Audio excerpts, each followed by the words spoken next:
احمدہ واصلی علی رسولہ الکریم اما بعد فاعوذ باللہ من الشیطان الرجیم بسم اللہ الرحمن الرحیم ولا تقف ما ليس لك به علم ان السمع والبصر والفؤاد كل اولئك كان عنه مسؤولا صدق اللہ العظیم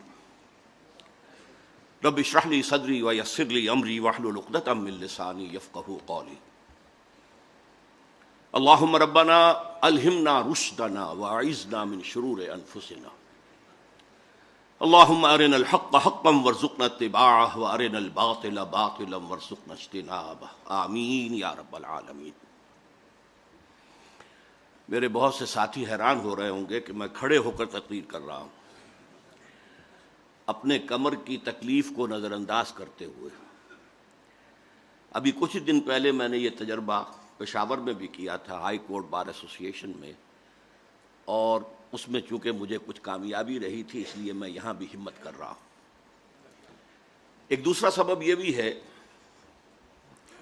کہ محترم ڈاکٹر جاوید اقبال صاحب نے آج جوش خطابت بڑے زوردار انداز میں پیش کیا ہے، تو مجھے بھی جواب میں کچھ کھڑے ہو کر ہی کہنا چاہیے۔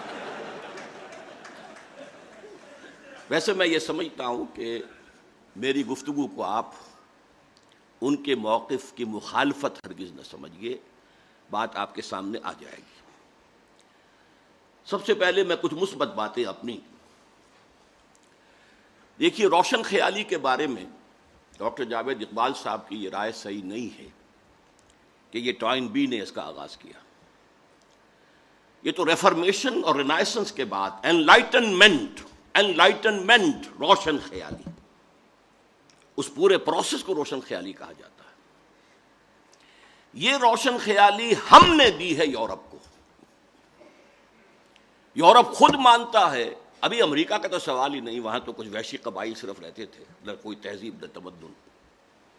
یورپ ڈارک ایجز میں تھا، تاریکیوں میں، خود مانتے ہیں ڈارک ایجز۔ یہ ہمارا فکر تھا جو کارڈوا، ٹولیڈو، گریناڈا کی یونیورسٹیوں سے یورپ میں پھیلا ہے، جس نے وہاں روشن خیالی پیدا کی ہے۔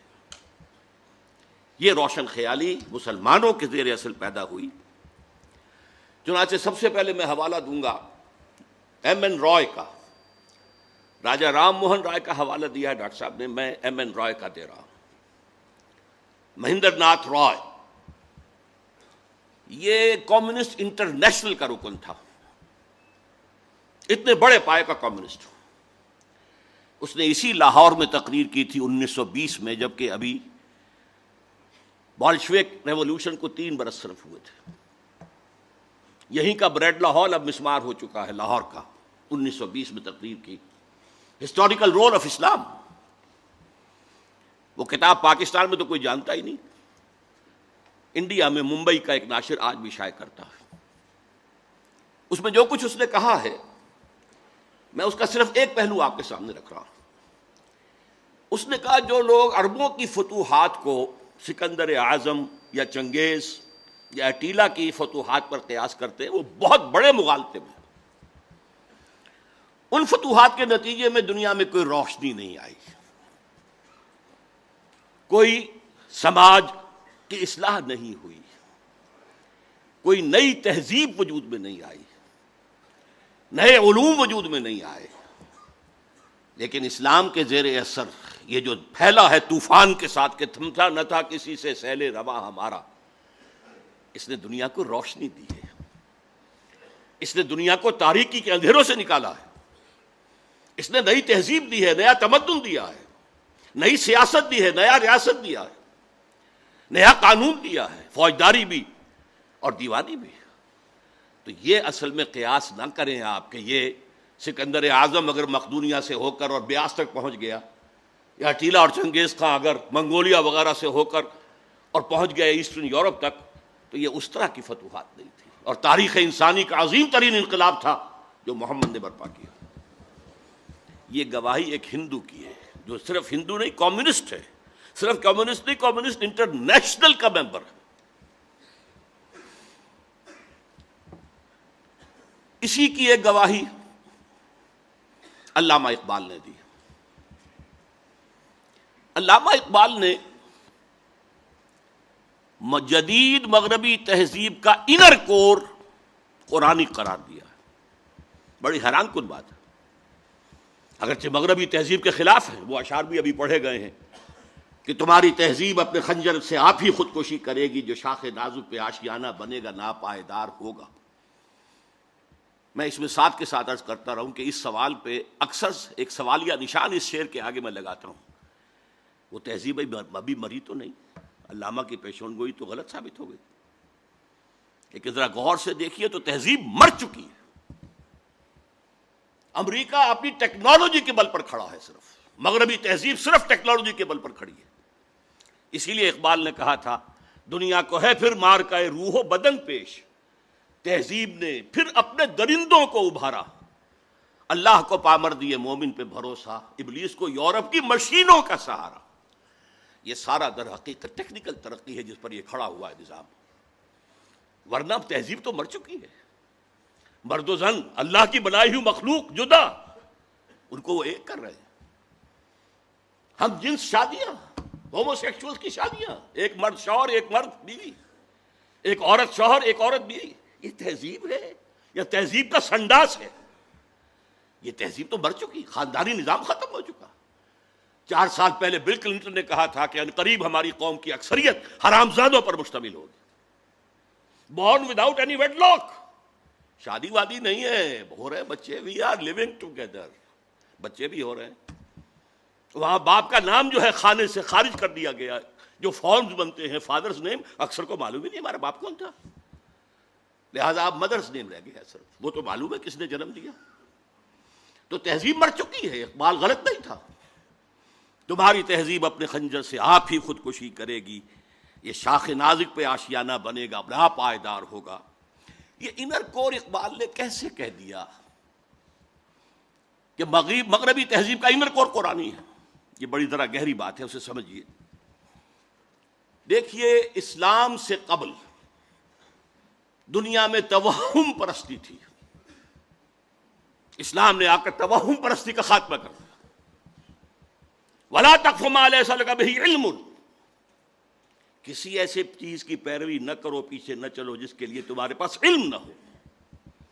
إِنَّ السَّمْعَ وَالْبَصَرَ وَالْفُؤَادَ كُلُّ أُولَٰئِكَ كَانَ عَنْهُ مَسْئُولًا، ہم نے جو یہ صلاحیتیں تمہیں دی ہیں، سماعت اور بصارت اور پھر عقل، فؤاد کا ترجمہ عام طور پر لوگ دل سے کرتے، میں نہیں کرتا، یہ اصل میں یہ کمپیوٹر ہے، فائدہ نکالنا کسی چیز سے، انفر کرنا۔ فائدہ کسے کہتے ہیں؟ گوشت کو جب بھون دیا جاتا ہے، پانی وان نکل گیا، اسے فعید کہتے ہیں، اس کا خلاصہ نکل آتا ہے، تو یہ فائدہ دماغ نکالتا ہے۔ یہ سماعت اور بصارت ان پٹ کرتی ہے، ڈیٹا فراہم کرتی ہے، ڈیٹا جو ہے وہ اس میں لوڈ کرتی ہے، اور یہ مشین میں کمپیوٹر جو ہے اسے پروسیس کرتا ہے۔ ان السمع والبصر والفؤاد كل اولئک کان عنہ مسئولا، ہر شخص سے جواب دہی کی لی جائے گی۔ تم نے ان کو کیوں استعمال نہیں کیا؟ توہمات میں پڑے رہے۔ توہمات کی تاریکیوں سے نوع انسانی کو نکالنے والا اسلام، قرآن۔ اور پھر دیکھیے، دنیا مانتی ہے کہ اس سے پہلے فلسفے میں، منطق میں صرف استخراجی منطق کا راج چل رہا تھا، ڈیڈکٹیو نالج۔ ایک بات مان لی اور اس کے منطقی نتیجے میں بال کی کھال اتارتے جا رہے ہیں، اسی میں ڈوبے ہوئے ہیں، اسی میں ڈوبے ہوئے ہیں۔ قرآن نے آ کر دنیا کو روشناس کرایا استقرائی منطق سے۔ دیکھو، مشاہدہ کرو، کھول آنکھ، زمین دیکھ، فلک دیکھ، فضا دیکھ، مشرق سے ابھرتے ہوئے سورج کو ذرا دیکھ۔ افلا ينظرون الى الابل كيف خلقت والى السماء كيف رفعت والى الجبال كيف نصبت والى الارض كيف سطحت فذکر انما انت مذکر۔ دیکھو، غور کرو، سوچو، آبزرو کرو، پھر نتائج نکالو، انفر کرو۔ یہ استقرائی منطق، انڈکٹیو نالج، دنیا کو اس سے روشناس کرانے والا قرآن ہے۔ یہی انڈکٹیو نالج سائنس کی بنیاد بنا، اور سائنس انر کور بن گیا جدید تہذیب کا۔ اگرچہ اس کا جو ظاہر ہے انر کور کے اوپر جو پردے لپٹے ہوئے ہیں وہ غیر اسلامی ہیں. وہ کیسے وجود میں آئے اس کی بھی میں تاریخ آپ کو بتا دینا چاہتا ہوں. دیکھیے، یورپ میں یہودی انتہائی دبے ہوئے، پسے ہوئے، مستضعفین، قابل نفرت، شہروں سے باہر گھٹوس میں وہ رہتے تھے. انہیں اذیت پہنچاتے تھے عیسائی، اور صحیح بات تھی. عیسائی جسے اپنا خدا مانتے، خدا کا بیٹا مانتے، وہ کہتے وہ حرامزادہ تھا، باسٹرڈ، سن آف مین، ولد الزنا، جادوگر تھا، کافر تھا، مرتد تھا، واجب القتل تھا، اسی لیے ہم نے اسے سولی پر چڑھوایا. یہ دوسری بات ہے کہ اللہ نے کیا کیا اور کب انہیں اٹھایا. انتہائی پرسیکیوٹڈ کمیونٹی تھی، اور سب سے زیادہ شدید پرسیکیوشن اسپین میں تھی، جو بہت گہرا کیتھولک ملک ہے. یہی وجہ ہے کہ یہودیوں نے مسلمانوں کی مدد کی اسپین کو فتح کرنے میں، راستے بتائے محمد طارق ابن زیاد کو. نتیجہ کیا نکلا کہ مسلمانوں نے انہیں سر پر بٹھایا، ان کی عزت کی، احترام کیا، تکریم کیا. ایک وقت میں وزیر اعظم جو ہے سلطنت ہسپانیہ کا یہودی تھا. یہ یہودی جو ہیں انہوں نے وہاں بیٹھ کر یورپ کی پیٹھ میں چھرے گھونپے، عیسائیوں سے بدلے لیے. اس لیے کہ جو لڑکے آتے تھے فرانس سے، جرمنی سے، اٹلی سے، یہ تینوں ملک قریب پڑتے ہیں، وہ پڑھنے کے لیے آتے تھے. کارڈووا کی یونیورسٹی، قرطبہ کی، گرناڈا، گرناطہ، تولیڈو، تلیتوا، یہاں سے پڑھ کر جاتے تھے. اور یہاں یہودی ان کے اندر کچھ اور زہر کے انجیکشن بھی لگاتے تھے، اسلام کی روشن خیالی پر اور اوپر روشن خیالی. اب یہ روشن خیالی کا لفظ میں انورٹڈ کاماز میں بول رہا ہوں. اسلام کے تصور حریت پر مزید ردا، اسلام کے نظریہ مساوات مرد و زن پر مزید ردا. یہ ردے یہودیوں نے اسپین میں بیٹھ کر، اور آپ کو معلوم ہوگا بن گوریون نے کہا ہے the golden era of our diaspora was Muslim Spain. اس نے یہ کہا، یہ ڈائسپورا سن 70 عیسوی سے شروع ہوا تھا. سن 70 عیسوی سے، جبکہ جو ٹائٹس رومی جنرل تھا اس نے گرایا ان کا سیکنڈ ٹیمپل، 1,33,000 یہودی ایک دن میں قتل کیے، اور پھر وہاں سے نکال دیا، بھاگ جاؤ یہاں سے. ڈائسپورا اب وہ دنیا میں منتشر ہو گئے. اس ڈائسپورا کا بن گوریون کہتا ہے the golden period of our diaspora was Muslim Spain. جیسے انہوں نے مسلمانوں کی پیٹھ میں خنجر گھونپا، ایک یہودی عبداللہ ابن سبا نے وہ فتنہ اٹھایا جو آج تک سنی اور شیعہ کے اختلاف کی صورت میں، اب تو خون بھی بہہ رہا، اس سے پہلے خون نہیں بہتا تھا. یہ سارا ایک شخص، وہ یہودی فتنہ گر، یہ یہودی فتنہ گر علامہ اقبال کی اصطلاح ہے، اور جسے بنوک کے بارے میں کہا گیا بینک کیا ہے؟ فکر چالاک یہود. یہ دونوں چیزیں جو ہیں مسلمانوں میں تقسیم اور عیسائیوں میں پروٹیسٹنٹ اور کیتھولک کی تقسیم یہودیوں کے پیدا کردہ. آزادی اسلام نے دی. وہ جو اقبال کہتا ہر کو جا بینی جہان رنگ و بو، زاں کے از خاکش بروید آرزو، یا ز نور مصطفیٰ اورا بہاشت، یا ہنوز اندر تلاش مصطفیٰ است. تم دنیا میں کہیں خیر دیکھو گے، خوبی دیکھو گے، بھلائی دیکھو گے، کوئی اعلیٰ قدر دیکھو گے، جہاں بھی دیکھو گے یا نور مصطفیٰ سے مانگا گیا ہے، ادھار لیا گیا، مستعار ہے، اور یا ابھی انسان مصطفیٰ کی تلاش میں آگے بڑھ رہا ہے. یہ ڈائلیکٹیکل پروسیس جو ہے ہسٹوریکل، یہ جس رخ پر بڑھ رہا ہے وہ لازماً اس کی منزل اسلام ہے.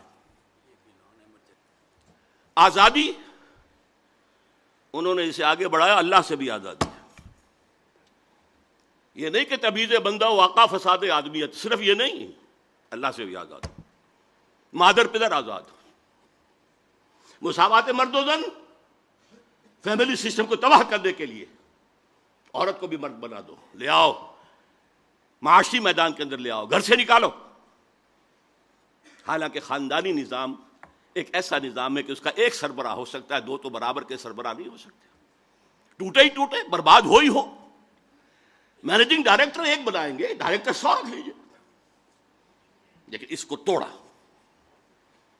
اسی طریقے سے جو ابھی کہا گیا کہ یہ جو کتا ہے یہ فرق نہیں کرتا بیٹی ماں اور بیوی کے اندر، یہ ہم کیوں کرتے؟ پیاس ہے لگتی ہے، جہاں سے پانی ملتا ہے ہم لے لیتے ہیں.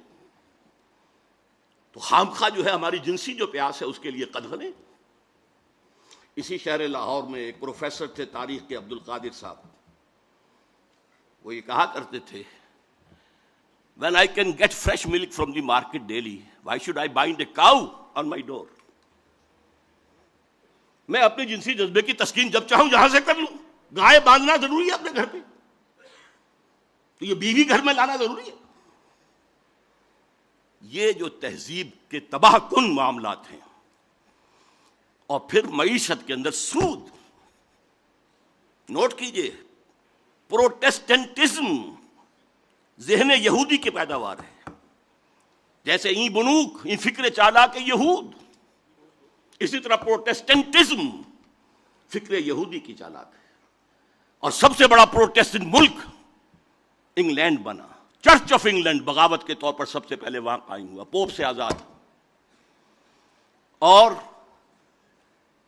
وہاں ہی پر آپ کو معلوم ہے کہ سب سے پہلا بینک بنا، بینک آف انگلینڈ. کالون کے ذریعے سے سود کا جواز جو پیدا کیا گیا یہودیوں نے کروایا، شائلاکس نے کروایا. وہ جواز سب سے پہلے اس کو قبول کیا ہے انگلینڈ نے. یہ پروٹیسٹنٹس کی فتح تھی، اور اس کے ذریعے سے رفتہ رفتہ رفتہ رفتہ وہ یورپ کے اوپر قابض ہو گئے. اور آپ کے والد محترم جب دیکھ کر آئے تھے 1905 سے 1908 تک، فرنگ کی رگے جا پنجائے یہود میں. یہ نہ کوئی اور دیکھ سکتا تھا نہ بیان کر سکتا تھا. اس ایک مصرے میں بیان کرنا ممکن نہیں کسی کے لیے. اور نہ وہ گہری نگاہ گاہ میری نگاہ تیز چیر گئی دل وجود، نہ وہ کسی اور کو حاصل. فرق صرف یہ ہوا ہے اس ایک صدی کے اندر کہ پہلے فرنگ کا اور پروٹیسٹنٹزم کا امام برطانیہ تھا. آج فرنگ کا اور پروٹیسٹنٹزم کا امام امریکہ ہے. اچھا، اس کے ساتھ یہ تو تھی ریفارمیشن. دوسرا تھا رینائسنس. رینائسنس کے ذریعے سے انہوں نے علم، اس کی طرف لوگوں کو راغب کیا. لیکن چونکہ احیاء العلوم کی اس تحریک کے پیچھے ایک نیگیٹو موٹیو تھا، پاپائیت کے نظام کے خلاف بغاوت. اور پاپائیت ہی ان کے نزدیک مذہب کا مذہب تھی، مذہب کے خلاف بغاوت. لہذا اس کے تحت رد عمل کے طور پر جو علوم اور فنون جنم لیے جنہوں نے، وہ بے خدا بلکہ مخالف خدا. سیاست سے اللہ کو نکالو، حاکم وہ نہیں ہے، حاکم عوام ہے. معیشت سے قرض حسنہ، شراکت مزاربت کو نکالو، بینک لاؤ، سود پر مبنی. معاشرت میں حیا، عفت، عصمت کے تصورات ختم کرو. اور آج کی یونائٹڈ نیشنز کی اصطلاح میں پروسٹیٹیوٹس کو بھی سیکس ورکرز کہو، وہ بھی ایک محنت کرنے والے ہیں، محنت کرنے والیاں ہیں. یہ بے خدا سائنس اور بے خدا بلکہ مخالف خدا فلسفہ ہے جس نے اس روشن خیالی کو جنم دیا ہے جو آج پیش کی جا رہی ہے. اصل روشن خیالی وہ تھی جو محمد رسول اللہ نے دی تھی. اور علامہ اقبال کے بقول آج اگر کہیں کو خیر یا خوبی ہے تو وہ صرف نور مصطفیٰ سے مستعار ہے. اس کا پس منظر کیا ہے وہ میں آپ کو بتا دوں. دیکھیے، اللہ تعالیٰ نے علم کے لیے 2 آنکھیں دی تھی انسان کو. علم کی جو اہمیت آئی ہے وہ ابھی میں بتا چکا ہوں. قرآن مجید کہتا ہے کسی ایسے چیز کے پیچھے مت پڑو جس کی بنیاد علم پر نہ ہو. اچھا، اسی لیے یہ تمام توہمات آکلٹ سائنس، حالانکہ انہیں سائنس کہا گیا ہے، پامسٹری ہو، نجوم شناسی ہو، یہ چیزیں ان میں حقیقت ہے. اسلام نے اس کا انکار نہیں کیا. Science of numbers, science of colours وغیرہ وغیرہ جنہیں آپ کہتے ہیں آکلٹ سائنس، ہٹاؤ ان سے، توجہ ہٹاؤ. جادو حق ہے مت کرو، کفر ہے. یہ نہیں کہا کہ یہ نفی کی ہے کہ ان میں کوئی حقیقت ہے ہی نہیں، تمہاری توجہ نہیں ہونی چاہیے. تمہیں ہم نے دو آنکھیں دی ہیں، اور سورہ بقرہ کے چوتھے رکوع میں اول دوم دونوں آنکھوں کا ذکر ہے. ایک آنکھ ہے ایکوائرڈ علوم کے لیے، جو علم تمہیں خود حاصل کرنا ہے، جسے پوٹینشلی آدم کے اندر ودیت کر دیا گیا تھا. جیسے آم کی گٹھلی میں پورا آم کا درخت ہے، علم آدم الاسماء کلہا میں وہ پورا ایکوائرڈ نالج موجود تھا جو آدم حاصل کر سکتا تھا یا نسل آدم حاصل کر سکتی تھی. اس کے لیے کیا ایپریٹس دیا؟ ان السمع والبصر والفؤاد، ان تین چیزوں کو بروئے کار لاؤ اور قدم بقدم بڑھتے چلے جاؤ. یہ اس علم الاسماء کی ایکسفولیشن ہے جو آج ہم دیکھ رہے ہیں سائنس کی شکل میں، ٹیکنالوجی کی شکل میں. یہ بھی اللہ کا دیا ہوا علم ہے، اسے سیکولر علم نہ کہیے، قطعاً نہیں. بلکہ بڑا پیارا جملہ کہتے تھے ڈاکٹر رفیع الدین مرحوم مغفور، میرے نزدیک فکر اقبال کے بہت بڑے شاعر ہیں، کہ Quran is the word of God and this universe is the work of God. ان دونوں میں کوئی تضاد نہیں ہو سکتا. اگر تضاد محسوس ہوا اس دور میں جبکہ ہمارا کائناتی علم بہت کم تھا، وہ تضاد اس دور کے مفسرین کے حوالے کیا جائے گا، قرآن کے حوالے نہیں کیا جائے گا.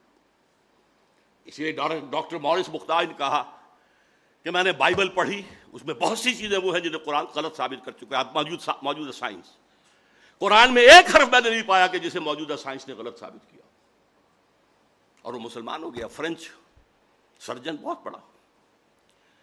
تو یہ ورک آف گاڈ ہے، یہ سیکولر سائنس نہیں ہے، یہ بھی مذہبی ہے. اللہ کے عمل کا مطالعہ کرو، اللہ کے بنائے ہوئے قوانین فطرت ہیں ان کا مطالعہ کرو، ان سے فورسز آف دی نیچر کو کیپچر کرو، ہارنس کرو، استعمال کرو. لیکن دوسرا علم فَإِمَّا يَأْتِيَنَّكُم مِّنِّي هُدًى فَمَن تَبِعَ هُدَايَ فَلَا خَوْفٌ عَلَيْهِمْ وَلَا هُمْ يَحْزَنُونَ. دوسرا گیون نالج ہے اللہ کی طرف سے. یہ ایکوائرڈ نالج ہے جو رفتہ رفتہ بڑھا ہے اور آج یہاں پہنچ گیا ہے کہ اقبال کہتے ہیں کہ فروغ آدم خاکی سے، عروج آدم خاکی سے انجم سہمے جاتے ہیں کہ یہ ٹوٹا ہوا تارا مہ کامل نہ بن جائے. دوسری آنکھ تھی جب بھی تمہارے پاس میری طرف سے ہدایت آئے، وہی آئے، فمن تبع ہدایا فلا خوف علیہم ولا هم یحزنون.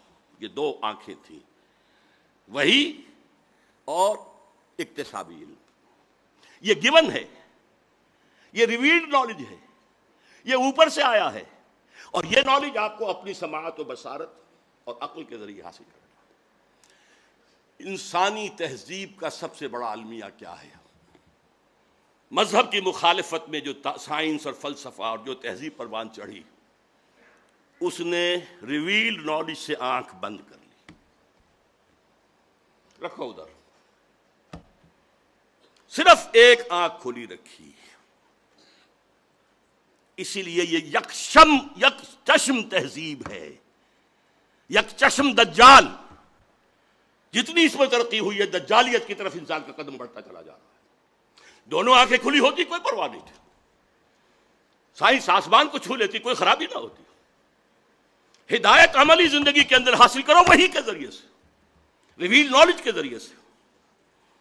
لیکن وہاں کیا ہے؟ اجی چھوڑو، خدا ہے یا نہیں ہے، ہوگا. لیکن یہ کائنات تو ہے نا، اس کو سمجھو. یہ ہمارے جسم میں کوئی روح بھی ہے کہ نہیں ہے؟ ہوگی. کون کہہ سکتا ہے کہ ہے؟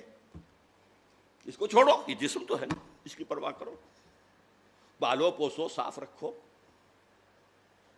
یہ آخرت کوئی ہے یا نہیں ہے؟ ہوگی بھائی، شاید ہو، کسی نے آ کے بتایا تو نہیں واپس. یہ دنیا تو ہے، اسے بناؤ، حاصل کرو، آسائشیں لو، بہبود بھی کرو لوگوں کی، لیکن ساری توجہ دنیا پر، روح کی بجائے جسم پر، اللہ کی بجائے کائنات پر. یہ صرف شفٹ آف ایمفیسس ہے جس نے کہ تہذیب، تمدن، فکر، فلسفہ سب کا رخ بدل دیا، یک چشمی بنا دیا. ورنہ میں آپ کو بتاتا ہوں، اور علامہ اقبال نے اس آیت مبارکہ کو اپنے فلسفہ خودی کی سورس قرار دیا جس کے راوی ہیں سید نذیر نیازی مرحوم. علامہ نے کہا میرے فلسفہ خضوع کی سورس سورہ حشر کی آیت ہے وَلَا تَكُونُوا كَالَّذِينَ نَسُوا اللَّهَ فَأَنسَاهُمْ أَنفُسَهُمْ أُولَٰئِكَ هُمُ الْفَاسِقُونَ. ان لوگوں کے مانند نہ ہو جانا جنہوں نے اللہ کو بھلا دیا تو اللہ انہیں اپنے آپ سے غافل کر دیا. یہی فاسق ہے. یہ اپنا آپ کون سا ہے جس سے انسان غافل ہوتا ہے؟ کیا اپنے پیٹ سے کوئی غافل ہے؟ کوئی اپنے جسم سے غافل ہے؟ تھوڑا سا چھالا نکلا ہے انگلی میں تو دوڑتے ہیں ڈاکٹر کے پاس. دانت میں درد ہو تو جا کر ڈینٹسٹ کو رات کے 1 بجے بھی آپ اس کے گھر پر دروازہ توڑ دیں گے. لیکن روح ہے یا نہیں، اس سے ہم بے پرواہ ہو گئے. وَلَا تَكُونُوا كَالَّذِينَ نَسُوا اللَّهَ فَأَنسَاهُمْ أَنفُسَهُمْ. انہوں نے اللہ کو بلایا تو اللہ نے انہیں اپنے آپ سے غافل کر دیا. اسی کا کانورس ہے جو بعض صوفیہ کا قول ہے من عرف نفسہ فقد عرف ربہ. جس نے اپنے آپ کو پہچان لیا اس نے خدا کو پہچان لیا. اس لیے کہ ہمارے اندر وہ ڈیوائن سپارک ہے، وہ روح ملکوتی ہے. وَنَفَخْتُ فِيهِ مِن رُوحِي، جسے قرآن 2 جگہ کہہ رہا ہے اللہ کی اپنی روح اس میں سے پھونکا. بہرحال اس نئی تہذیب کے تحت جو روشن خیالی آ رہی ہے وہ مجسم دجالیت ہے. اس دجالیت کا یوں سمجھیے میں نے 3 لحافوں سے تشبیہ دی ہے. جب ملیریا بخار چڑھتا تھا تو اتنی سردی اور اتنی وہ ہوتی تھی، ایک لحاف ڈالا، دوسرا ڈالا، تیسرا ڈالا. سب سے اوپر کا لحاف ہے سیکولرزم. زندگی کے مین دھارے سے خدا کو نکال باہر کرو کان پکڑ کر. جاؤ مسجد میں رہو، مندر میں رہو، سینیگاگز میں رہو، چرچ میں رہو، ہم آئیں گے درشن کر لیں گے، ڈنڈوت کر دیں گے، بس. ہماری سیاست، ہماری ریاست، ہمارے قوانین، ہمارے نظام سیاسی، نظام معاشی، ہمارا تصور سماجی اقدار، سوشل ویلیوز، ہمارا تصور سماجی خرابیاں، سوشل ایونز کا، یہ ہم کریں گے. Nothing doing. آپ بیٹھیں مسجد میں بیٹھے، آئیں گے ہم 5 وقت آئیں گے، درشن کریں گے آپ. یہ پہلا لحاف ہے جو پوری کائنات، پورے زمین کو اس وقت انگلف کیے ہوئے. دوسرا لحاف انٹرسٹ بیسڈ کیپٹلزم. پوری دنیا بینکنگ، یہ بنوک، یہ فکر چابا کے یہود، نور حق السینہ آدم ربود. اور کیا بات کہی ہے عزیزم عاکف سعید نے، اس کا دوسرا شعر نہیں پڑھا. تا تہو بالا نہ گردہ دین نظام، دانش و تہذیب و دین سودائے خام. جب تک یہ بینکوں کا نظام تہو بالا نہیں ہوتا، ختم نہیں ہوتا، اپ روٹ نہیں ہوتا، اس وقت تک دانش، کیا بات کرتے ہو دانش کی، تہذیب، کیا بات کرتے ہو تہذیب کی، دین، کیا بات کرتے ہو دین کی، سودائے خام. یہ تو بڑے کچے خیالات ہیں. دوسرا لحاف بھی گلوبل ہے. تیسرا لحاف البتہ ابھی کچھ مشرقی ممالک خصوصاً مسلمان ممالک پر پوری طرح نہیں اڑا ہے. وہ اگر آپ protocols of designs, elders of designs پڑھیں گے تو معلوم ہوگا کہ یہ بھی ایک پورے پلان کے تحت ہو رہا ہے. شرم و حیا کے تصور نکال باہر کرو، عصمت و عفت کا تصور نکال باہر کرو. عزیز عاکف نے تو کہا کہ خانہ داری بھی کرے، وہ کہتے ہیں خانہ داری اس کا کام ہے ہی نہیں. اگر وہ کرے گی تو اجرت مانگے گی شوہر سے، بچے جنے گی تو اجرت مانگے گی شوہر سے. یہ تو social engineering programme of United Nations Assembly کا ہے، جس کا سب سے بڑا جو ہے چمچہ اس وقت صدر مشرف بنا ہوا ہے. پوری دنیا میں کہیں نہیں ہے کہ عورتوں کو اس طریقے سے سیٹیں. ڈیموکریسی کا معجزہ ہمارے برابر موجود ہے انڈیا. معجزہ مانتی ہے دنیا اس کو، کہ مانا جاتا ہے کہ ڈیموکریسی جو ہے وہ لو پرسنٹیج آف لٹریسی کے ساتھ نہیں چل سکتی، اور وہاں چل رہی ہے. یہ معجزہ ہے. اسی لیے وہ ہندوستان کی پرستش کرتے ہیں. ڈیموکریسی ان کا مذہب ہے. امریکہ میں نہیں ہے، کہاں ہے؟ لیکن وہ شیطان کے چمچے جو ہیں وہ شیطان کو کوئی کان قطر دیں گے، اس کو بھی پیچھے چھوڑ جائیں گے. اس کے ضمن میں ڈاکٹر جاوید اقبال صاحب کی خاص طور پر توجہ منعطف کراؤں گا. رینڈ کارپوریشن جو امریکہ کا ہائیسٹ لیول کا تھنک ٹینک. اس کی تازہ ترین رپورٹ جو آئی ہے اس میں انہوں نے مسلمانوں کو 4 طبقات میں تقسیم کیا. ایک فنڈامنٹلسٹ ہیں جو اسلام کو صرف مذہب نہیں سمجھتے، نظام سمجھتے ہیں، دی پولیٹیکو سوشو اکنامک سسٹم. یہ ہماری ہٹ لسٹ پر نمبر 1 ہے. انہیں ہم نے ختم کرنا ہی کرنا ہے، یہ ہمارے دشمن ہیں. اس لیے کہ انہیں مذہب سے دشمنی نہیں ہے. نمازیں پڑھو. تم آئے امریکہ میں، تم نے چرچ خریدے، مسجدیں بنا لی، ہم نے تو کوئی اعتراض نہیں کیا. تم نے سینیگوگس خریدے، مسجدیں بنا لی، ہم نے تو کوئی اعتراض نہیں کیا. تم رمضان میں روزے رکھتے ہو، ہم تمہیں ایک افطاری پارٹی دے دیتے ہیں وائٹ ہاؤس میں. تم عید اور بقرعید مناتے ہو، ہم یادگاری ٹکٹ ایشو کر دیتے ہیں. ہاں، تمہارے اسلام سے بھی کوئی دشمنی نہیں. ہاں، Islam is a politico socio economic system, جسے وہ پولیٹیکل اسلام بھی کہہ دیتے ہیں، یہ ہمارا دشمن ہے. اور اس کی وجہ صاف ہے. نصف صدی تک جو کولڈ وار جاری رہی وہ نظام کی جنگ تھی، مذہب کی تو کوئی جنگ نہیں تھی. مغرب میں وہی کرسچینٹی تھی جو یورپ میں اور USSR کے اندر تھی، وہی کرسچینٹی. فرق کیا ہے؟ صرف ایک فرقے کا فرق ہے. پروٹیسٹنٹزم ہے، کیتھولسزم ہے، اور جس کو کہتے ہیں وہ مشرقی آرتھوڈاکس، ایسٹرن آرتھوڈاکس. یہ اللہ اللہ خیر چلو، مذہب تو ایک ہے. ساری جنگ نظام کی تھی. ان کے سرمایہ دارانہ نظام کو اتنی بڑی دھمکی مل گئی تھی، چیلنج مل گیا تھا. وہ سوچتے تھے ہوا ہو جائے گا پانی میں. اور ایک وقت میں مغرب کانپ رہا تھا، اس لیے کہ روس خلا میں پہلے پہنچ گیا تھا. ابھی امریکہ تو بہت پیچھے تھا. بہرحال جنگ ان کی ہے ان فنڈامنٹلسٹ سے جو اسلام کو دین سمجھتے ہیں. مذہب بھی ہے، عقائد بھی ہیں، عبادات بھی ہیں، رسومات بھی ہیں. یہ جو 3 ایسنشل کانسٹیٹیوئنٹس ہیں مذہب کے، کلاسیکل مذہب، وہ بھی ہیں.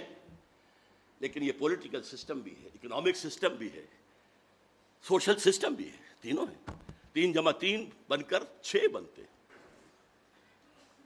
دوسرا طبقہ انہوں نے کہا یہ ہے جن کو ڈاکٹر صاحب نے کہا روایت پسند. یہ کون لوگ ہیں؟ وہ بھی ٹریڈیشنلسٹ کہتے ہیں اس رینڈ کارپوریشن میں. یہ وہ ہیں جو قال اللہ قال رسول میں مگن ہیں، مدرسوں میں ہیں، مسجدوں میں ہے. یہ ہمارے لیے کوئی براہ راست چیلنج نہیں ہے.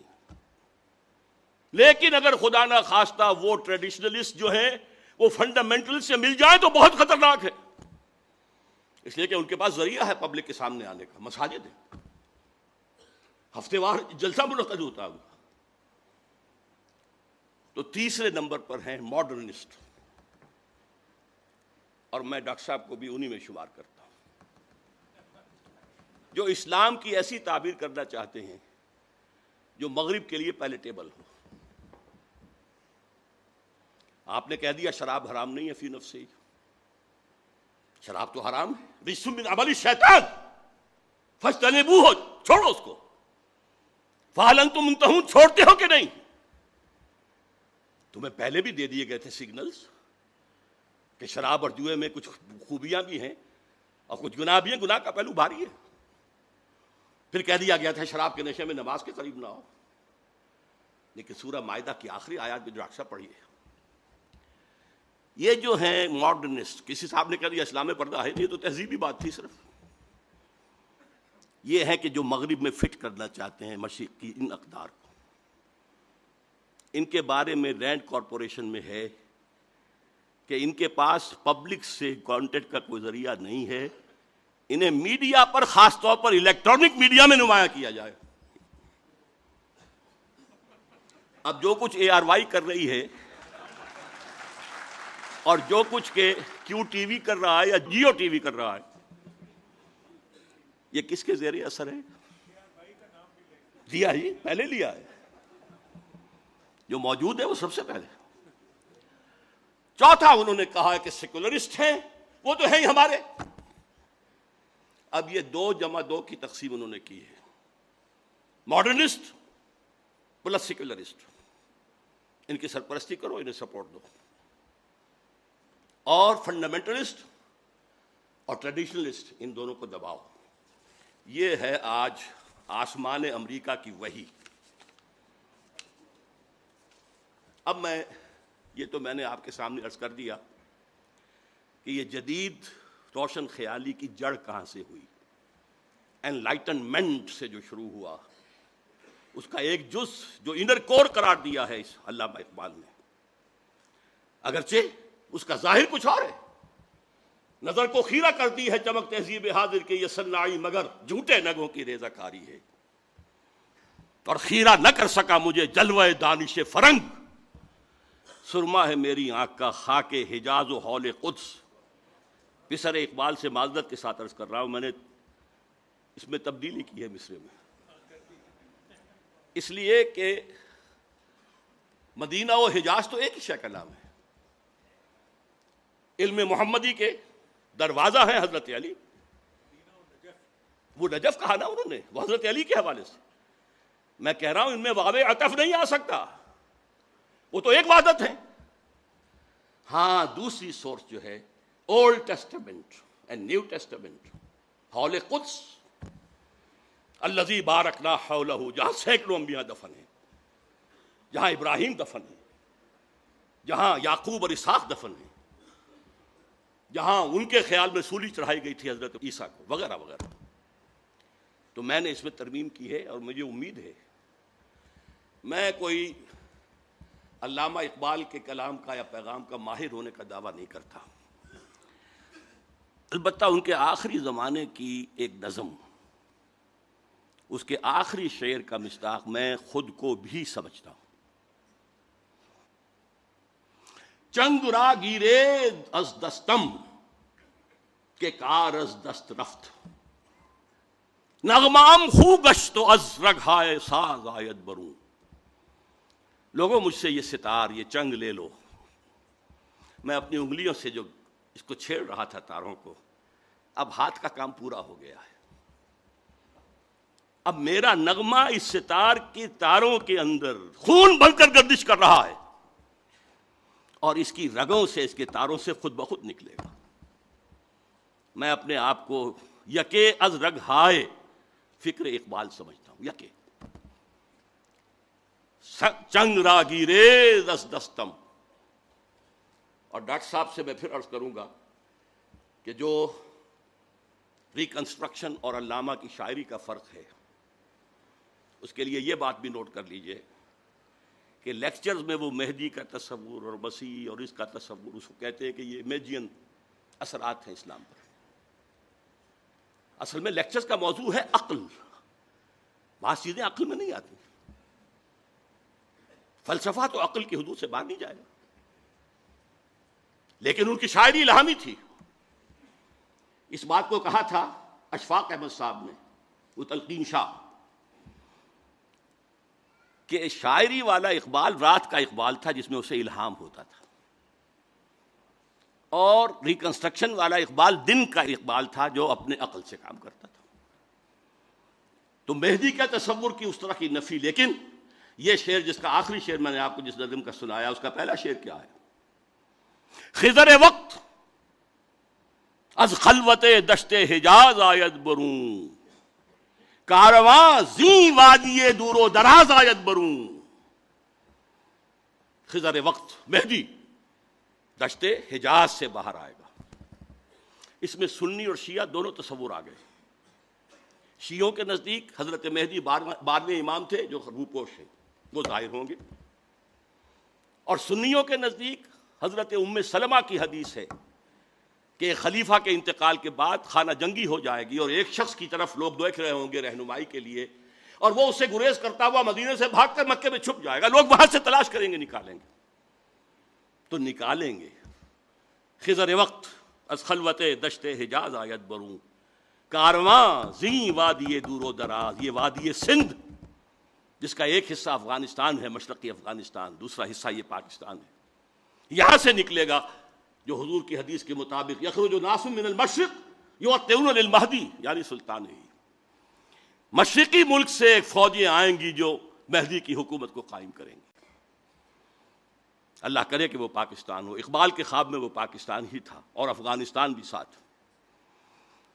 بہرحال آج جو قرات ہوئی اس میں بھی جو نقشہ کھینچا گیا ہے کہ یہود و نصارہ کو اپنا ولی نہ بناؤ۔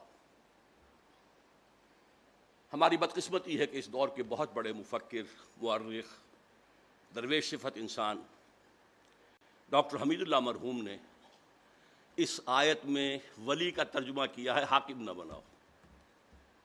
حیران ہوں، عربی کے بہت بڑے ماہر، لیکن میرے نزدیک یہ آیت قرآنی وَمَن نُعَمِّرْهُ نُنَكِّسُ فِي الْخَلْقِ، جس کی عمر زیادہ کر دیتے ہیں اس کی عقل اوندی کر دیتے ہیں، تخلیقی صلاحیتیں کم کر دیتے ہیں، وہ اولیاء کا ترجمہ حاکم کہہ رہا ہے۔ اچھا، حاکم کوئی کسی کو خود بناتا؟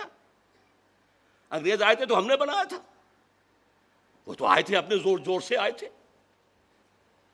یہ ولی کا ترجمہ ہے، جمع ہے اولیاء، انہیں ساتھی نہ بناؤ، ہمدرد نہ بناؤ، سہارا نہ بناؤ، پشت پناہ نہ بناؤ، دوست نہ بناؤ، رازدان نہ بناؤ، یہ اس کا ترجمہ ہے۔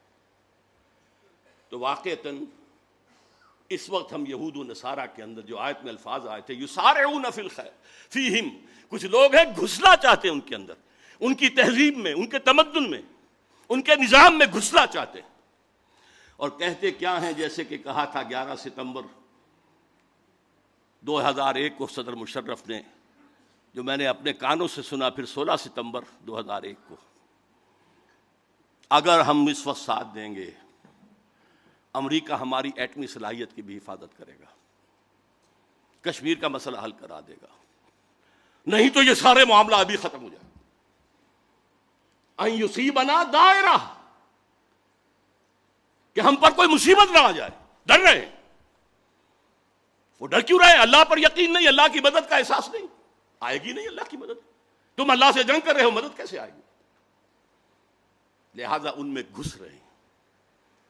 لیکن اس کے مقابلے میں جو ایک جماعت کا نقشہ پیش کیا گیا ہے، من یرتد منکم عن دینہ فسوف یأتی اللہ بقوم یحبہم ویحبونہ، اور وہ اس کی راہ میں جہاد کریں گے، اللہ ان سے محبت کرے گا، وہ اللہ سے محبت کریں گے، اور وہ کافروں پر سخت ہوں گے، اہل ایمان پر نرم ہوں گے، اللہ کی راہ میں جہاد کریں گے۔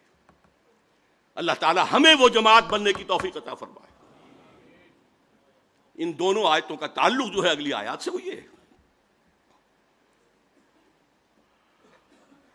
مولانا فاروقی صاحب نے حضرت عائشہ کا شعر کا جو ایک مصرع مجھے یاد رہ سکا ہے، وہ لیسا لشمسنا لمحا غروب، سارے دنیا میں یہ بھی ہے سورج ہے وہ غروب ہو جاتا ہے، ہمارا سورج کبھی غروب نہیں ہوگا، وہ ہے محمد الرسول اللہ صلی اللہ علیہ وسلم۔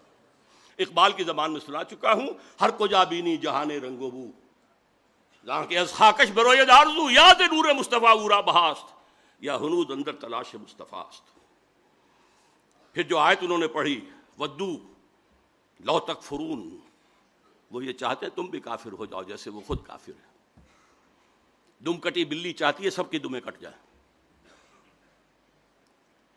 اس کو نہ سمجھ کر اور صرف وقتی سے فائد، میں نے کہہ دیا تھا 16 ستمبر 2001 کو، روبرو کہا تھا کہ آپ جو کچھ کر رہے ہیں وہ غداری ہے عدل و انصاف کے مسلمہ اصولوں سے، کہ ابھی کوئی جرم ثابت نہیں، طالبان کا تو کوئی ہے ہی نہیں جرم، اگر آپ کہتے ہیں اسامہ بن لادن کا وہ بھی ثابت نہیں، اور سزا دینے پر تل گئے۔ کون سے اصول ہیں یہ عدالت کے؟ ڈاکٹر صاحب تو چیف جسٹس بھی رہے ہیں۔ نمبر 2، یہ غیرت اور حمیت سے بغاوت ہے۔ ایک حکومت آپ نے قائم کروائی، مدد کی، سپورٹ کیا، پروموٹ کیا، اس کا سفیر آج تک بھی بیٹھا ہوا ہے آپ نے انہیں ریکگنائز کیا، اور ایک دھمکی پر پتاشے کی طرح بیٹھ کے 180 کا ٹرن لے لیا۔ تو کوئی غیرت اور حمیت بھی کسی شے کا نام ہے؟ کہ حمیت نام تھا جس کا گئی تیمور کے گھر سے، وہ تیمور کے گھر سے کیا سادات کے گھر سے گئی، مشرف صاحب تو سید ہونے کے مدعی ہیں۔ اور نمبر 3، یہ بغاوت ہوگی اسلام سے کہ ایک مسلمان حکومت کے خلاف، مسلمان ملک کے خلاف غیر مسلموں کا ساتھ دیا جائے۔ البتہ جو آپ بتا رہے ہیں حکمتیں وہ حقیقی ہیں، میں مانتا ہوں، لیکن وقتی ہیں، جلد یا بدیر آپ کی باری آ کر رہے گی۔ بعد میں خود کہا مشرف نے کہ ہماری باری بھی آ سکتی ہے، لیکن آپ جا رہے ہیں اسی کے دامن میں، لا ملجا منکا ولا ماوا الا الیک، یہ تو دعا ہے رات کے وقت سونے کی مصنون دعا. اے اللہ تیرے کسی اقدام کے خلاف کہیں پناہ لینے کی جگہ ہے ہی نہیں سوائے تیرے دامن کے. جیسے ماں بچے کو مارتی ہے اور بچہ ماں سے چمٹا جاتا, کہاں جائے؟ لہٰذا یہ امریکہ سے چمٹے جا رہے ہیں.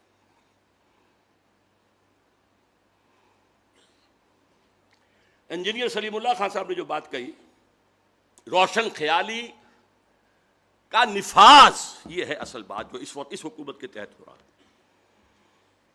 پوری ریاستی مشینری کو استعمال کر کے, اپنے خیالات مطلقہ کو استعمال کر کے, جو ان کے خیال میں روشن خیالی ہے, جو روشن خیالی کا اتاترک ماڈل ہے, برقعے زبردستی اتروا دیے, انگریزی لباس پہننا لازم کر دیا گیا, اذان بھی دو تو ترکی میں دو, نماز پڑھو تو ترکی میں پڑھو. یہ سارا معاملہ یہ شخص بھی کرے گا اگر اسے مہلت مل گئی, بلکہ اس سے 10 قدم آگے جائے گا. حافظ عاکف سعید صاحب کی گفتگو میں سے میں نے صرف ایک چیز نوٹ کی تھی, اس کا میں پہلے تذکرہ کر چکا ہوں کہ تمہاری تہذیب اپنے خنجر سے آپ ہی خودکشی کرے گی. یہ واقعہ ہے جو پیش آ چکا, تہذیب مر چکی ہے, خلاف فطرت, اصول تخلیق کے خلاف دنیا جا رہی ہے. جسے قرآن نے کہا تقطعون السبیل, تم راہ مار رہے ہو. یہ راہ مارنا جو ہے رہزنی بھی ہے, اور یہ انسانیت کی پیدائش کی راہ نہیں ماری جا رہی. 2 عورتوں کی شادی, 2 مردوں کی شادی, فطرت کے راہ کو مسدود کیا جا رہا ہے. محترم اور مکرم ڈاکٹر جاوید اقبال صاحب کی جو کے فرمودات میں سے ایک پر میں پہلے تبصرہ کر چکا ہوں. میرے نزدیک یہ انلائٹنمنٹ کی تعبیر ہے جو آج سے 400 برس پہلے کی بات ہے, اور آج اسے ہم اس انلائٹنمنٹ جس میں اسلام کی انلائٹنمنٹ کے ساتھ یہودیوں کا ذہن فکر چالاک یہود شامل ہو گیا تھا. مجھے ایک شعر یاد آیا, کون سیاہی گھول رہا ہے وقت کے بہتے دریا میں. وقت کا بہتا دریا, اسلام کی تعلیمات, حریت و اخوت و مساوات, جس کا راگ الاپا اقبال نے, جس کا راگ الاپا بلکہ قوالی کہی جس کی قائد اعظم نے, اس کے اندر زہر داخل کیا ہے. حریت اللہ سے بھی آزادی, مادر پدر آزادی, مساوات عورت مرد بالکل برابر, سماجی نظام کیا ہے یہ شرم اور حیا اور یہ عصمت و عفت, غیرت نہ تجھ میں ہوگی نہ زن ووٹ چاہے گی. وہ زمانہ آ رہا ہے, آ چکا ہے. نمبر 2, ڈاکٹر صاحب نے سب سے زیادہ اہم قرار دیا انقلاب فرانس کو. یقیناً وہ بھی رینیسنس کا ایک پروڈکٹ ہے, نتیجہ ہے. آزادی, بادشاہوں سے آزادی, جاگیرداروں سے آزادی, لارڈ سے, بیرن سے آزادی. لیکن اس کا جو اصل مظہر ہے وہ ہے در حقیقت چرچ آف انگلینڈ اور بینک آف انگلینڈ. یہ ہیں 2 چیزیں جو یہودیوں نے وہاں پر مسلط کی.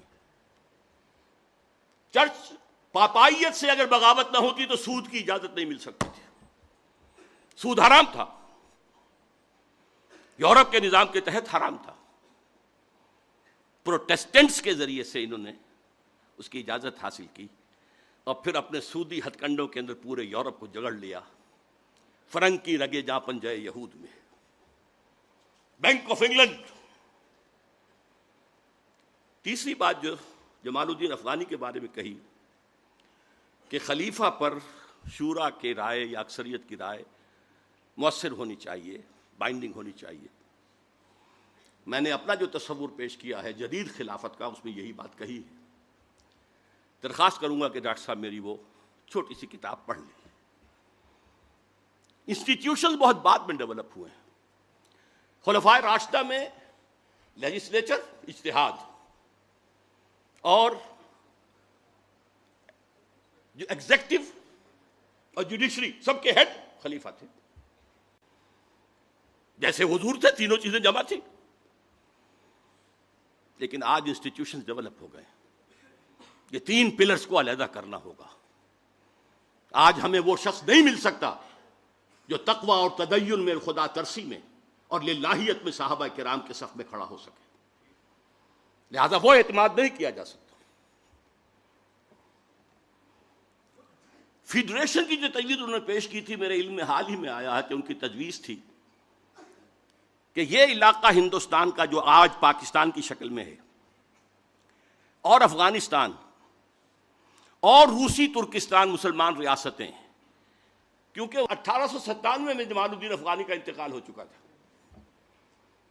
بولشوک ریولوشن آیا 20 برس بعد 1917 میں. اس وقت تک یہ ترک ریاستیں مسلمان ریاستیں تھیں. ان کو جوڑ کر، اس لیے کہ ان تینوں کے اندر فقہ حنفی ہے جو غالب ہے، ایک ہی فکر ہے. ایران کو اس نے شامل نہیں کیا، حالانکہ بائی برتھ ہی وادن ایرانی. وہاں ذرا مختلف ہیں عقائد بھی اور فقہ بھی. ان تینوں کو جوڑ کر ایک بلاک بنایا جائے، یہ خواب تھا جو اس نے دیکھا تھا. ایک دوسرا خواب اقبال نے دیکھا تھا 1930 کے خطبے میں کہ یہ ڈیسٹنی ہے کہ ہندوستان کے شمال مغرب میں ایک آزاد مسلمان ریاست قائم ہوگی. اور اگر ایسا ہو گیا تو ہمیں موقع مل جائے گا کہ اسلام کے چہرے پر عرب امپیریلزم کے دور میں جو دبے اور داغ آ گئے تھے انہیں ہٹائے اور صحیح اسلام کا نمونہ پیش کریں. سر سید کے بارے میں جو کچھ کہا ہے ڈاکٹر صاحب نے، ان پر کفر کا فتویٰ ان کی تعلیمی پالیسی کی وجہ سے نہیں لگا. حقائق کو درست کانٹیکسٹ میں سمجھنا چاہیے. جیسے کہ ڈاکٹر شاہد صاحب نے کہا، وہ اپنی قومی سوچ کے دائرے سے نکل کر مذہبی اور اعتقادی دائرے میں داخل ہو گئے. انہوں نے کہا فرشتہ کوئی چیز نہیں ہے، صرف فورسز آف دی نیچر جو ہے وہ فرشتے ہیں، بس کوئی ان کا باڈیلی ایگزسٹنس نہیں ہے، شخصی کوئی ان کا وجود نہیں. جن بھی عام انسان ہوتے ہیں کوئی نہیں آگ سے پیدا کیے گئے، بس صرف جیسے ہم کہتے ہیں کہ وہ غصے میں آگ بگولا ہو گیا، تو جو ان پڑھ قسم کے لوگ ہوتے ہیں وہ غصے میں آگ بگولا ہو جاتے ہیں، اس لیے وہ لوگ ہیں کہ جنہوں جن کہا گیا. وہ آگ تو نہیں ہوتے، نہ آگ سے بنے، انسانی ہوتے. معجزات کا انہوں نے انکار کیا. وہ جو قانون مادی تھا اس کو اتنا غالب سمجھا کہ قدرت خدابندی بھی اس کی پابند ہو چکی ہے. یہ قوانین اللہ نے بنائے، کیا وہ انہیں توڑ نہیں سکتا کبھی؟ نہیں، یہ قوانین بالا تر ہیں. اس اعتبار سے ان پر کفر کے فتوے لگے. وہ علم کلام کے میدان میں آ گئے تھے، ورنہ صرف تعلیم کی بات کرتے تو اختلاف تھا علماء کو. علماء نے اصل میں وہ نان کوآپریشن شروع کر دی تھی بہت پہلے، جس کا خواب گاندھی کو بہت بعد میں آیا. ہم تمہارا علم پڑھیں گے، نہ سائنس پڑھیں گے، نہ فلسفہ پڑھیں گے، نہ تمہارے کالجوں اور یونیورسٹیوں میں جائیں گے. ہم تو قال اللہ و قال رسول کے جزیرے بنا کر بیٹھ جائیں گے کونوں کھدروں میں. It was a non-cooperation with the Britishers. بہرحال اس میں پازیٹیو اور نیگیٹو دونوں باتیں کہی جا سکتی ہیں. اور میں ڈاکٹر صاحب کی خدمت میں اپنا چھوٹا سا مضمون پیش کروں گا. اسلام کی نشت ثانیہ کرنے کا اصل کام. درخواست ہے اور آپ لوگوں کے سامنے اعلیٰ رؤوس الارشاد وعدہ لینا چاہتا ہوں کہ ضرور پڑھیں گے. علامہ اقبال کے بعد میں مولانا مودود نے جو کہا وہ میں سمجھتا ہوں زیادتی ہے. مودودی صاحب نے جو باتیں کہیں کہ وہ ملامتیہ فرقے سے تھے، یہ صوفیوں کا ایک مسلک ہے. بعض صوفی جو للہیت میں اتنے گزر جاتے تھے، غلو، کہ لوگ کہیں ہمارے عقیدت مند نہ ہو جائیں. عقیدت مند ہو جائیں گے تو ہمارے ہاتھ چومیں گے، ہمارے پاؤں چومیں گے، شخصیت پرستی آ جائے گی، اور یہی بت پرستی کی بنیاد ہوتی ہے. تو وہ خلاف شرع کام علیہ اعلان کرتے تھے تاکہ لوگ ہم سے متنفر ہو جائیں، ہمارے پاس نہ آئے، لیٹ اس الون، ہمیں رہنے دیں. اس میں کوئی توہین کا پہلو بالکل نہیں تھا. علامہ اقبال کے خطبہ الہ آباد میں جو قومیت کی بحث ہے اس کو تو عام کیا ہی مودودی نے، مسئلہ قومیت نامی کتاب لکھ کر.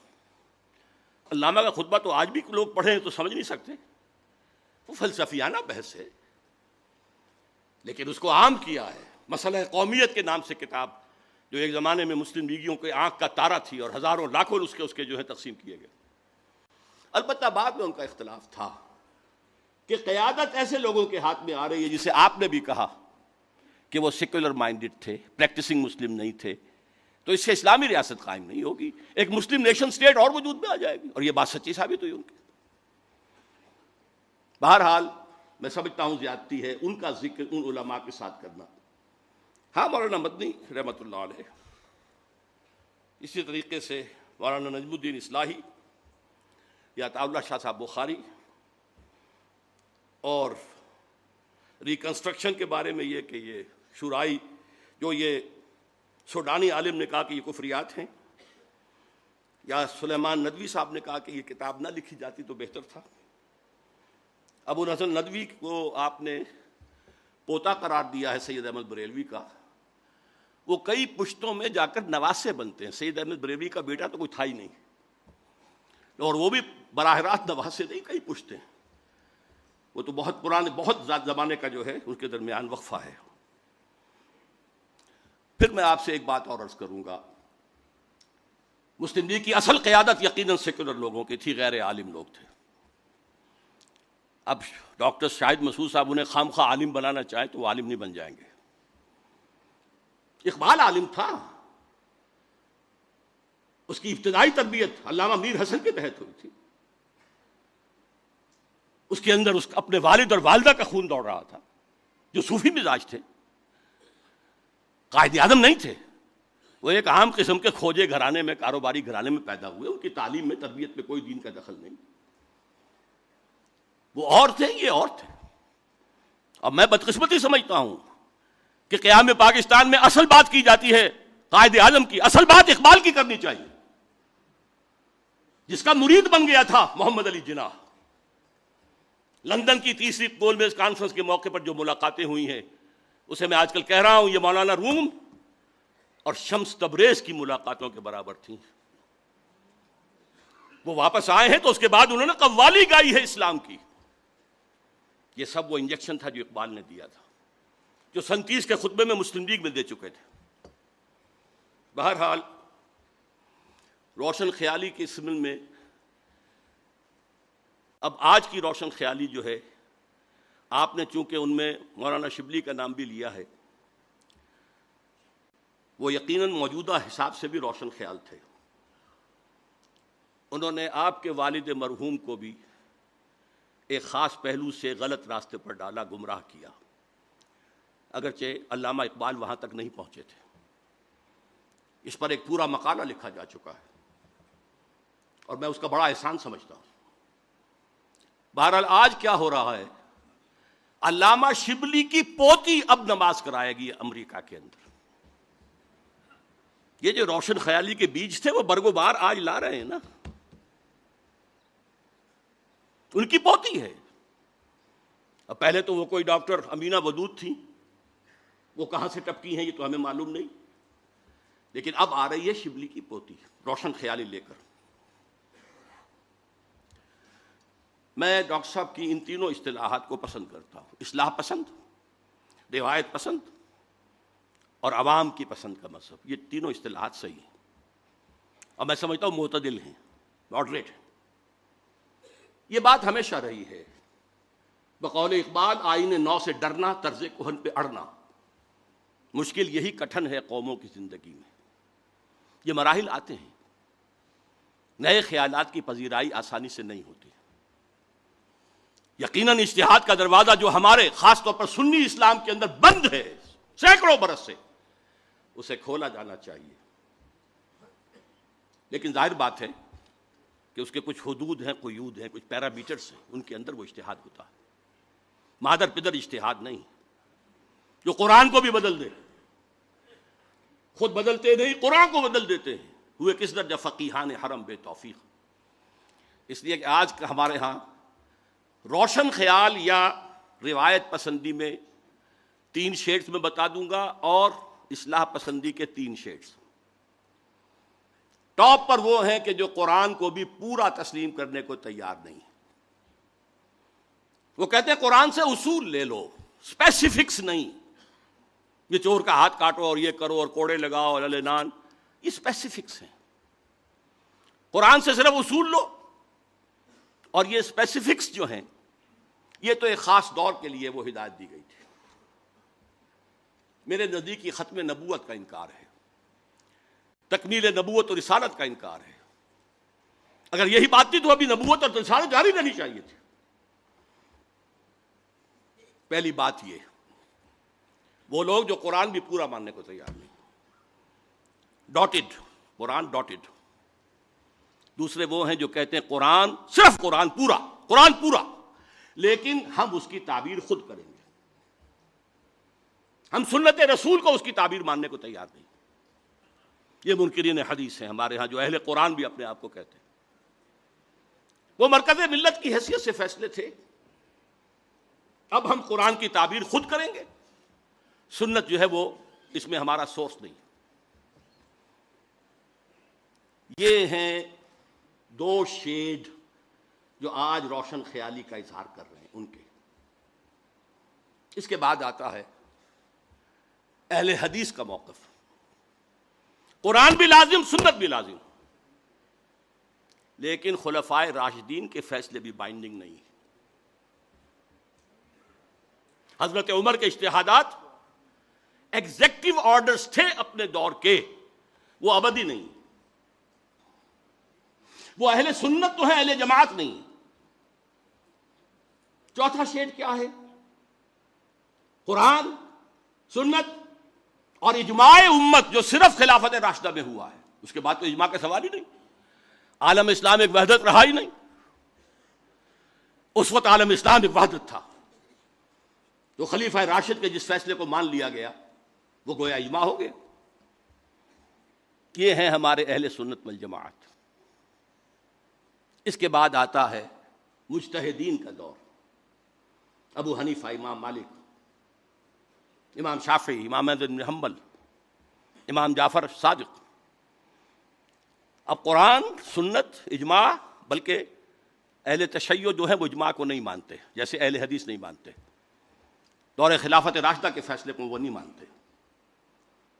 چوتھے یہ ہے کہ ان کے اجتہاد کو بھی مانو، بندھے رہو ان کے ساتھ، یا فقہ حنفی کے ساتھ، یا فقہ مالکی کے ساتھ، یا فقہ شافعی کے ساتھ. یہ ہے چوتھا شیڈ جس پر آج مسلمان اکثریت جو ہے مسلمانوں کی جس کے اوپر عامل ہیں. تو میں یہ عرض کر رہا تھا کہ روایت پرستی کی یہ انتہا جو ہے اس کو تو چھوڑے بغیر چارہ کار نہیں. اگر وہ فقہا جنہوں نے اجتہاد کیا تھا وہ یہ کہہ سکتے ہیں کہ ہم رجال و نحن رجال، وہ صحابہ اور تابعین کی رائے کو بھی رد کر سکتے ہیں. وہ بھی انسان تھے، ہم بھی انسان ہیں، ہم اجتہاد کر سکتے ہیں. تو امام ابو حنیفہ بھی انسان تھے، امام مالک بھی انسان تھے، امام شافعی بھی انسان تھے، امام احمد بن حنبل بھی انسان تھے، امام جعفر صادق بھی انسان تھے. خطا ہو سکتی، اور خطا نہ ہو تو جدید تقاضوں کے اندر ایسی وسعت پیدا کی جانی چاہیے. مصالح مرسلہ کے حوالے سے اجتہاد کا دروازہ کھلنا چاہیے. تو یقیناً اگر ٹریڈیشنسٹ مسلمان اس کے اوپر مصر رہیں گے تو اپنے پاؤں پر کلہاڑی خود ماریں گے. وہ بات صحیح ہوگی کہ زمانہ آگے نکل جائے گا، وہ پیچھے رہ جائیں گے. عوامی مذہب کی بھی ظاہر بات ہے کہ ہمیں ضرورت ہوگی کہ اس کی اصلاح کریں. اصلاح پسندی کے اندر وہ بھی شامل ہونا چاہیے. اس میں جو چیزیں آ گئی ہیں جو توحید کے تقاضوں کے خلاف ہے، جو دین کے بنیادی اعمال ان کے خلاف ہیں، اس کی نفی ہونی چاہیے. اگرچہ ان کو موضوع بنانا درست نہیں ہے. قرآن کی دعوت عام کی جائے، خود بخود وہ چیزیں جو ہیں دھل جائیں گی، روشنی پھیلے گی، تاریکیاں چھٹ جائیں گی. ڈاکٹر شاہد مسعود صاحب کے حوالے سے میں حیران ہوا جب یہ کہہ بیٹھے وہ کہ پوری نماز کو بدلنا پڑے گا. انا للہ و انا الیہ راجعون. یہ کہاں سے کہاں پہنچ گئے ایک دم. میرے نزدیک تو اسلام کا معجزہ ہے یہ. 1400 برس سے زیادہ گزر گئے اور نماز کے اندر ہماری ڈرل جو ہے، جماعت، وہ کہیں ٹوٹتی نہیں. کسی کے نزدیک 3 رکعتیں نہیں ہیں فجر کی، 2 ہی ہیں. کسی کے نزدیک 2 یا 4 نہیں ہیں مغرب کی، 3 ہی ہیں. ہر رکعت کی ترتیب وہی ہے. قیام ہے، رکوع ہے، پھر قومہ ہے، پھر سجدہ ہے، پھر جلسہ ہے، پھر سجدہ ہے. کسی کے نزدیک اختلاف ہے. شیعہ، بریلوی، دیوبندی، اہل حدیث، کسی کے نزدیک سن 62 میں پہلی مرتبہ حج کی سعادت حاصل ہوئی تھی تو مجھ پر یہ منکشف ہوا تھا. ایک صف میں ہم تو خیر یہاں پر نمازیں پڑھتے تھے، سب حنفی ہیں، لیکن وہاں کیا تھا؟ حنفی، دیوبندی، بریلوی، شافعی، مالکی، حنبلی، جعفری سب موجود ہیں، اور نماز کی ڈرل کے اندر کہیں رکھنا نہیں آتا. اگر کسی کا خیال ہوتا کہ جیسے رکوع ایک ہے ایک رکعت میں، سجدہ بھی ایک ہی ہے، تو کچھ ایک سجدہ کر کے کھڑے ہو جاتے، کچھ سجدے میں ہوتے، اور وہ کہتا پھر کھڑا ہونے والا یہ ناداں گر گئے سجدے میں جب وقت قیام آیا. نہیں، وہی ڈرل ہے، کوئی رکھنا نہیں. اور یہ صرف سنت کی وجہ سے ہے، سنت جو تواتر عمل سے آئی ہے، سنت صرف حدیث سے نہیں آئی ہے. امت کا تواتر عمل، صحابہ نے دیکھا حضور کو، صلو کما رأیتمونی اصلی، تابعین نے دیکھا صحابہ کو، تابعین نے دیکھا تابعین کو، نسل بعد نسل. نماز کا طریقہ یہی رہے گا. چاند پہ ہوں گے تو وہی زمین قرار پائے گی، اسی پر سجدہ ہوگا، اسی پر قیام ہوگا. باقی یہ کہ کیا اور شکلیں ہوں گی، یہ جب وقت آئے گا اس اجتہاد کے لیے، جیسا کہ غالباً ملک عبدالرؤف نے کہا تھا یا انجینئر سلیم اللہ صاحب نے، کہ جو نئے مسائل پیدا ہوں گے ان میں اجتہاد کرنا ہی ہے. لیکن میں قدیم مسائل میں سے بھی جو ہمارے مکاتب فقہ ہیں ان کے اندر اجتہاد کا قائل ہوں، اور یہ ہے درمیانی راستہ، معتدل راستہ، روشن خیالی کا راستہ. اللہ مجھے توفیق دے کہ میں اس پر کاربند بھی رہوں اور اسے پھیلا بھی سکوں. مقررین حضرات کے بارے میں جو کچھ میں نے عرض کیا ہے، معذرت خواہ ہوں، خاص طور پر ڈاکٹر جاوید اقبال صاحب سے. وہ مجھ سے 8 سال بڑے ہیں، اور میں حیران ہوا کہ ان کے اندر اس وقت بھی اتنی قوت ہے کہ کھڑے ہو کر اور بغیر یہ سہارا لیے ہوئے انہوں نے بڑے خطیبانہ انداز میں تقریر کی ہے. میں نے انہیں فوراً داد تحسین دی تھی. اقول قولی ھذا واستغفر اللہ لی ولکم ولسائر المسلمین والمسلمات.